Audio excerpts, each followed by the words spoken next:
અમારી સાથે અહીંયા લોકલ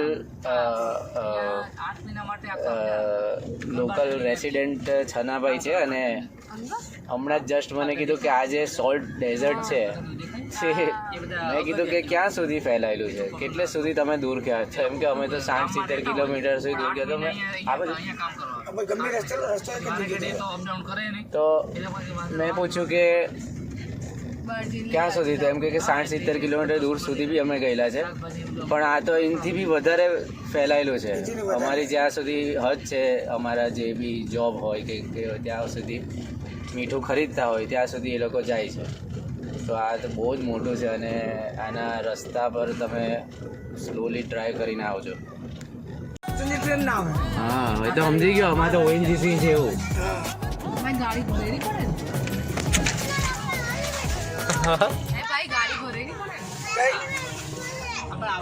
સહી સલાહ પહોંચી જાવ ને.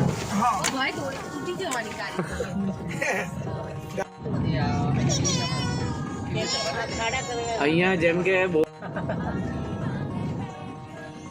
રસ્તો કેમ ફિક્સ નથી અહીંયા, ખબર? જો ગૂગલ મેપમાં બી આપણે લોકો પહોંચી નહીં શકીએ. અહીંયા લોકલ તમારે સાથે રાખવા જ પડે. છનાભાઈનો થેન્ક યુ કે આ બતાવે છે ને એમના ગાઈડન્સ પ્રમાણે અમે ચાલી રહેલા છે. બાકી નવા નિશાળેમાં તો કામ જ નહીં. અને ગૂગલ મેપમાં તો સીધા રસ્તા નહીં બતાવતા, નોર્મલ તો આ કાથી બતાવવાનો.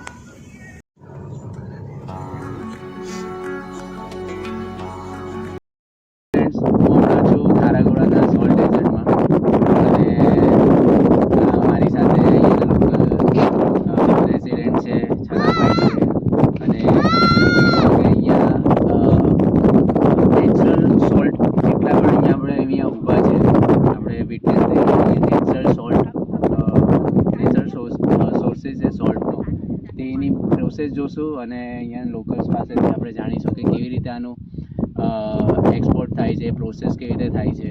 અને ખાસ કરીને કહી દઉં કે હમણાં તો હું અત્યારે સિઝનમાં આવેલો છું, જે ડિસેમ્બરમાં જે તો સારી ઠંડી છે, પણ સમરમાં અહીંયા ફૂલ તડકો હોય છે. અને અવોઇડ કરજો કે કોઈ પણ લોકલની હેલ્પ વગર તમે અહીંયા પહોંચો, કેમ કે એટલા રસ્તા ડેન્જર છે અને તમે નહીં આવી શકો. તો આપણે આગળ જાણીએ. તો હમણાં જે લોકલ રેસિડેન્ટ છે જેમને કેટલો અનુભવ છે અહીંયાનો, તો એ આપણને જે પ્રોસેસ થઈ ગઈ છે મીઠું એક્ઝેક્ટ બનવાની, તે હમણાં આપણને લઈને આવીને બતાવશે.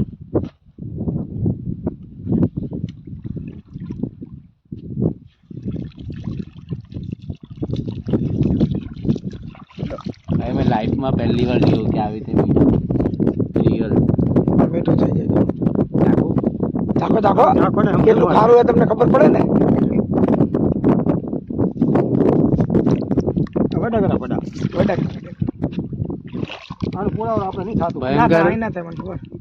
સારું છે. હાઇપરટેન્શન વાળા જે પેશન્ટ હોય એ લોકો નહીં ચાખવું છે. હું હમણાં એડલ્ટ છું અને મને હમણાં કોઈ તકલીફ નથી, તો હું ખતરો લઉં છું, પણ એ લોકોએ તો નહીં ચાખવું કે નહીં ટેસ્ટ કરો કશેથી. કે બહુ મોટી પ્રોસેસ છે અને એકદમ નેચરલ છે, બહુ હાઈ લેવલનું આ ખારું છે. તો મને એમ 1-2 મિનિટનું શોર્ટમાં કહો કે એક્ઝેક્ટ કેવી રીતે આ બધું થાય છે. તમે પગ લીધો એ બધું કહે દે. આ વળી ગારા પગ લીધી પણ આજે ઓલી આપણા ગામડે તૈયાર કરી મૂકી, ઓલો તૈયાર કરી મૂક્યો. આ તમારું આખું બધું આટલું. એને માટે કઈ પ્રોસેસ કરવી પડે તમારે, કઈ લીગલ ડોક્યુમેન્ટ કે? ના. ઓકે. ખર્ચો શું આવે? ખર્ચો આપણે ઓલા ધિરાણ કરે એ આપે, વળી આપણને ધિરાણ આપે બધા. અને આમાં મેં હમણાં છનાભાઈ કીધું કે કન્ટિન્યુ પાણી આમાં જોઈએ એવું? હા, કન્ટિન્યુ પાણી એ બી ખારું જ પાણી જોઈએ? હા, ખારું જ જોઈએ. એટલે બોરનું ખારું, એટલે જે ખારું જ આવે છે. એટલે આ જો ગામડામાં છે ને એટલે ચાલુ રહેતું. એ બધામાં કન્વર્ટ થતું હોય તો પાણી આવતું જ જાય છે 24 કલાક. હવે ચલો લાઈટ ગઈ તો લાઈટ ના મશીન જનરેટર મશીન હોય ને, ડીઝલ. બરાબર, ડીઝલ આપણે જોઈને બધું જઈએ. બરાબર. અને કેટલો ટાઈમ અહીંયા આ પાણી ભરી રાખવાનું? આ વળી 4 મહિના 5 મહિના ભરી જ રાખવાનું. હા, ભરી જ રાખવાનું. હવે એક આટલું જે કર્યું આટલી જગ્યામાં કેટલું મીઠું નીકળે? મીઠું વળી 500 ટન એટલું નીકળે. તો આ જે ગાંગડા થઈ ગયા એ મોટા થવાના, ઓર મોટા કેટલી સાઈઝના? આવડા થશે આ તો ચલો આ થઈ ગયું પછી આમાં ખાલી 20 દાડા જેવી આ તો 20 દિવસનું જ ઓકે છે ઓકે હજી આ તો તો બી મોટું આટલું થઈ થઈ ગયું હા. ને એ તો ઓર ખારું હશે ના ખારું તો એટલું જ રહે ઓકે પણ હજી મોટું થશે 26 ડિગ્રી પાણી રહે. હવે આ જેમ કે આ થઈ ગયું પછી કેવી રીતે સપ્લાય કેવી રીતે પહોંચશે કંપની લઈ ટ્રક દ્વારા. ટ્રક વાળા ના ટ્રક વાળા લઈ જાય તો જે આપણે શેઠ ને આપ્યું હોય ને એવડે ગાડી મૂકીને પછી વાઇટ કરી દે હા એટલે એ તો ને કારખાનું આ છે. રિફાઇનમાં એમાં જોયા બધા એકદમ કૂણા કૂણા હા. રેતી જેવા હા તે આને ક્રશ કરી નાખે હા એ ક્રશ કરે ફેક્ટરી છે ને ફેક્ટરીમાં ક્રશ કરી નાખે પછી હવે 1 કિલોના પેકેટ બનાવે હા આ આમાં પાણી ધોવાય એટલે આ refine લોકો થઈ જાય. બહુ પૈસા છે આમાં ખતરનાક લેવલે નહીં તો એમના આગળ વધારે એમના આગળ શું હોય બિચારા? આપણે પાસે શું હોય હવે બરાબર આ તો આ ગરીબીમાં જ રહે ને હવે. આ વેપારી આ પાસે પૈસા. બધા ગામના નો આધાર નોકરીનો હોય કે આ બધો આજ છે આ રીત મજૂરી આ રીત છે. મજૂરી વાળી ને વર્લ્ડ વાઇડ બધે જ એક્સપોર્ટ થાય છે આ જો MP યુપી અને નેપાળ અમારા અહીંથી તો એટલે જાય રાજસ્થાન જાય આટલે બધે જાય ગુજરાતમાં અને મોટી મોટી બ્રાન્ડના બી એમના નામે વેચે હા બ્રાન્ડ એમની બધી. અમારે તો પાડી દેવાનું અમારું નામ ને એમાં ના હોય તો હું તમને કહી દઉં કે આ દરિયાઈ મીઠું નહીં આ નેચરલ જમીનનું મીઠું ઓહો, જે જમીન. આપણા અહીંયા આપણે નસીબદાર છે કે ગુજરાતમાં સૌરાષ્ટ્રના ખારાગોળામાં આ આપણે જગ્યા પર છે અને છનાભાઈ આ બીજે ક્યાં છે આવું સેમ છે ને ચિંચવાડા છે કુડા છે ચીંજવાડા અને કુડા. આ તો ઠીક આગળ લાગે છે આમને પછી આમ આપણે ટુકડું આવે. સાતલપુર આડેસર અહીંયા બધે થાય ઓકે કોઈ એટલે આ સફેદ બે ત્રણ જગ્યાએ મેઇન છે હા આખા ઇન્ડિયામાં. હા એ પાણી આ જમીનના પાણી બરાબર કોઈ સફેદ મીઠું થાય અને આમાંથી સિંધુ નમક ને એ બધું ના ના એ નહીં આપણે વ્હાઈટ સોલ્ટ બસ આટલું સોલ્ટ જાય થાય ઓકે સિંધુ નમક તો એ પાછું તો આમ લગભગ પાકિસ્તાનથી આવતું હશે બરાબર સિંધાલુણ. સિંધા નમક ઓય, સિંધાલુણ ક્યાંય હોય. ચિંતાલુણ અમારે ચિંતાલુણ કે અચ્છા અચ્છા આમાં સિંધારું કે ઓલા આવડા પથ્થર જેવો હોય ને હા એ તો જોયું પાણા હા અને મેઇન શું કહેવાય કે લોકલ્સ લોકો પેટ્રોલ પૂરું થઈ જાય તો પેટ્રોલ બી વેચે છે બીજું કે અહીંયા કીધું કે વીછી એ સમરમાં ઈ તો સ્કોર્પિયો હોય. હોય વીછી વીછી વીછી હોય હા, હોય. સાપનું અહીંયા એટલું નહીં ટેન્શન પણ ના, વીછી વીછી હોય.